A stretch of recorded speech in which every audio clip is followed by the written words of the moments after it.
नमस्कार साथियों, मैं कन्हैयालाल बैरवा, सहायक आचार्य, राजकीय महाविद्यालय सौदत्त सिटी, बीए पाठ द्वितीय प्रथम प्रश्न पत्र में कल हमने अध्ययन किया था अजातशत्रु, जो कि जयशंकर प्रसाद का नाटक है, उसके बारे में। आज भी हम उसी के बारे में अध्ययन करेंगे। तो आज का जो महत्वपूर्ण प्रश्न है वो है कि संघर्ष एवं द्वंद्व की दृष्टि से प्रसाद के अजातशत्रु नाटक की 6 उदाहरण विवेचना कीजिए। ये क्वेश्चन एग्जाम में आता है बार बार कि संघर्ष एवं द्वंद्व की दृष्टि से प्रसाद के अजातशत्रु नाटक की 6 उदाहरण विवेचना कीजिए। यानी कि ये जो आप नाटक पढ़ेंगे उसमें संघर्ष और द्वंद्व किस तरह से दिखाया गया है उसकी आपको विवेचना करनी है। तो हम देखते हैं कि प्रस्तुत नाटक में बाह्य संघर्ष के रूप में पारिवारिक संघर्ष, राज्यों में संघर्ष, धर्म अधर्म का संघर्ष एवं सामाजिक संघर्ष का चित्रण किया गया है। आंतरिक संघर्ष या द्वंद्व के रूप में मागधी, बिंबसार, छलना, शक्तिमती आदि के अंतर्द्वंद्व का निरूपण हुआ है।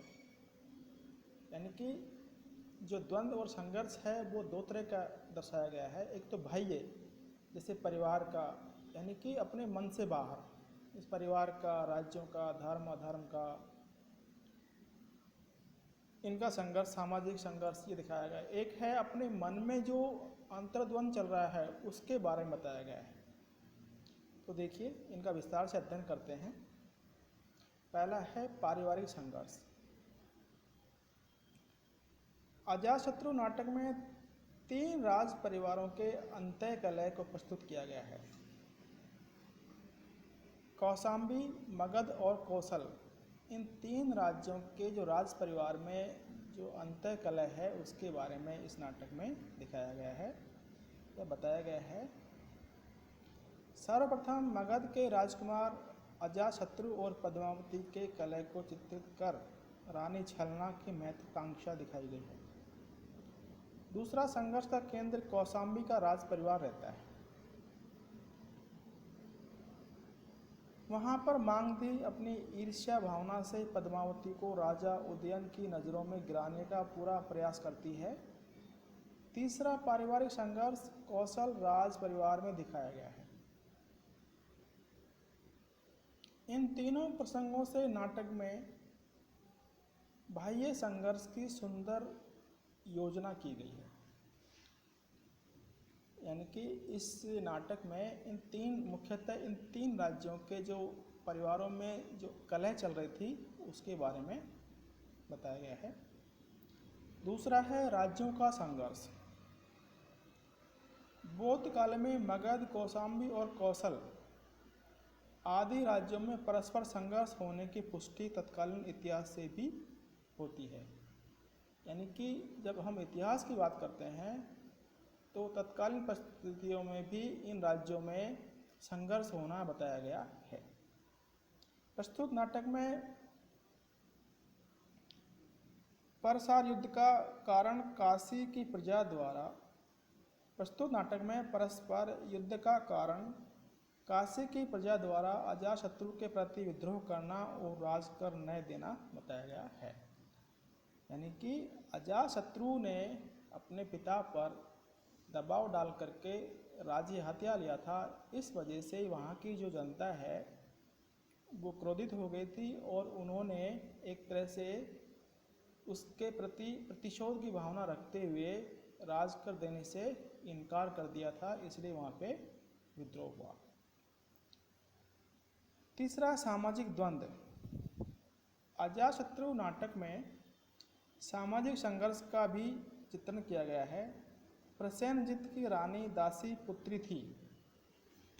प्रसेनजित की रानी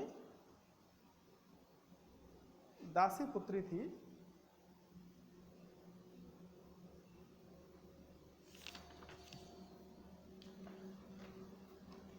प्रसेनजित की रानी दासी पुत्री थी। वह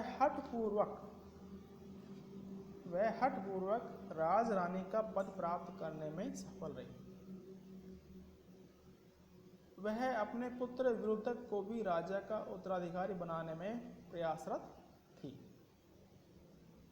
चौथा है धार्मिक संघर्ष। कि इस नाटक में धर्म में जो संघर्ष दिखाया गया है, धार्मिक भावनाओं जो उस समय थी उनमें भी आपस में संघर्ष दिखाया गया है।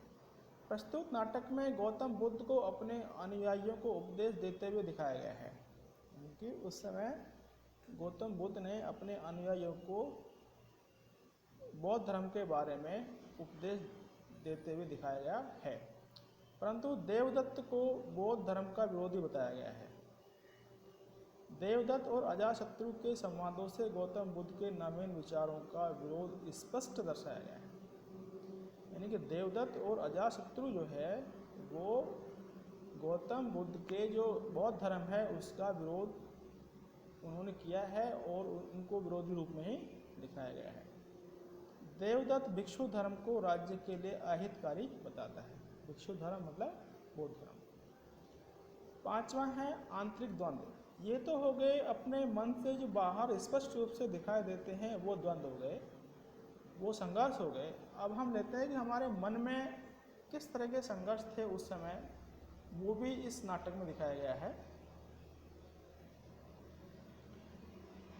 प्रस्तुत नाटक में आंतरिक द्वंद्व का समावेश भी दिखाई देता है।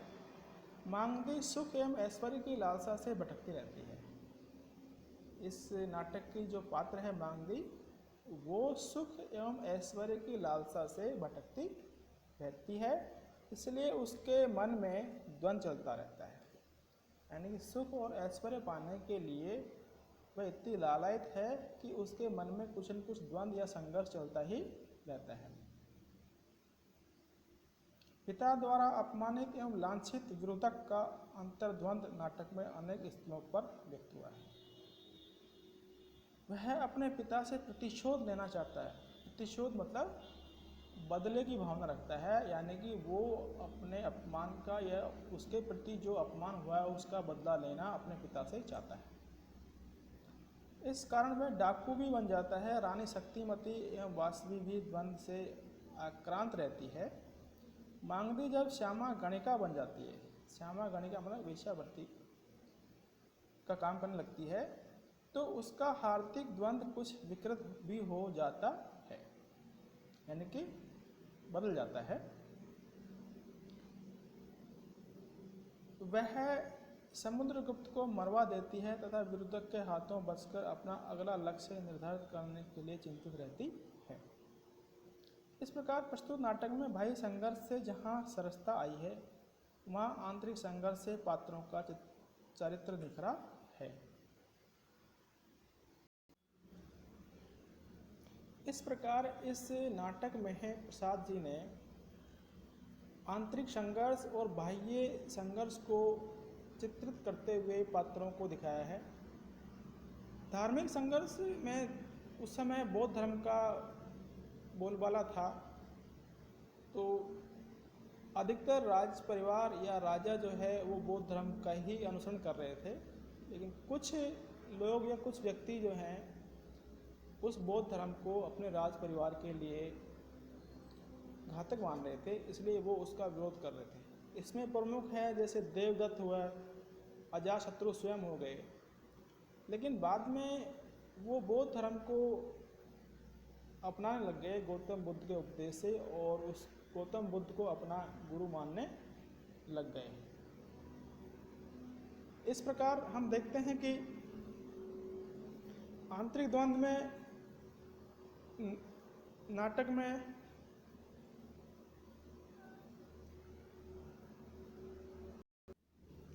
बिंबिसार के मन में पुत्र अजातशत्रु के व्यवहार को लेकर द्वंद्व उभरता है। अजातशत्रु भी एकाध स्थल पर द्वंद्वग्रस्त रहता है। अंत में वह पिता से क्षमा याचना करता है। पिता द्वारा अपमानित एवं लांछित विरुद्धक का अंतर्द्वंद नाटक में अनेक स्थलों पर व्यक्त हुआ है। इस तरह हम देखते हैं कि इस नाटक में पात्रों में प्रत्येक जगह संघर्ष और द्वंद्व की कथा दिखाई देती है। इस अंक में इतना ही। कल हम अगला अंक लेंगे। धन्यवाद।